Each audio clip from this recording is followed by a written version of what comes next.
ഡൽഹി അതിർത്തിയിൽ കർഷകരുടെ പ്രതിഷേധം പുകയുമ്പോൾ സംയുക്ത കിസാൻ മോർച്ച കേന്ദ്ര ട്രേഡ് യൂണിയനുകൾക്കൊപ്പം ആഹ്വാനം ചെയ്ത ഭാരത് ബന്ദ് നാളെയാണ്.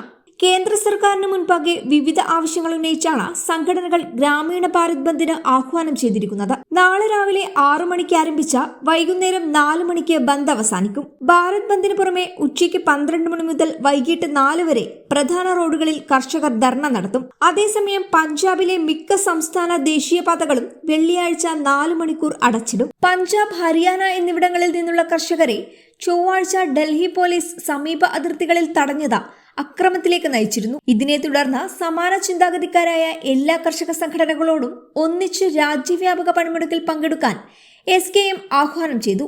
ഗതാഗതം, കാർഷിക പ്രവർത്തനങ്ങൾ, മഹാത്മാഗാന്ധി ദേശീയ ഗ്രാമീണ തൊഴിലുറപ്പ് പദ്ധതി, ഗ്രാമീണ ജോലികൾ, സ്വകാര്യ ഓഫീസുകൾ, വില്ലേജ് ഷോപ്പുകൾ, ഗ്രാമീണ വ്യാവസായിക സേവന മേഖലയിലെ സ്ഥാപനങ്ങൾ എന്നിവ ഭാരത് ബന്ദിന് അടച്ചിടും. ആംബുലൻസ്, ആശുപത്രി, പത്രവിതരണം, വിവാഹം, മെഡിക്കൽ ഷോപ്പുകൾ, ബോർഡ് പരീക്ഷയ്ക്ക് പോകുന്ന വിദ്യാർത്ഥികൾ തുടങ്ങിയ അടിയന്തര സേവനങ്ങളെ പണിമുടക്ക് ബാധിക്കില്ല. അതേസമയം ഭാരത് ബന്ദ് കേരളത്തെ സാരമായി ബാധിക്കില്ല.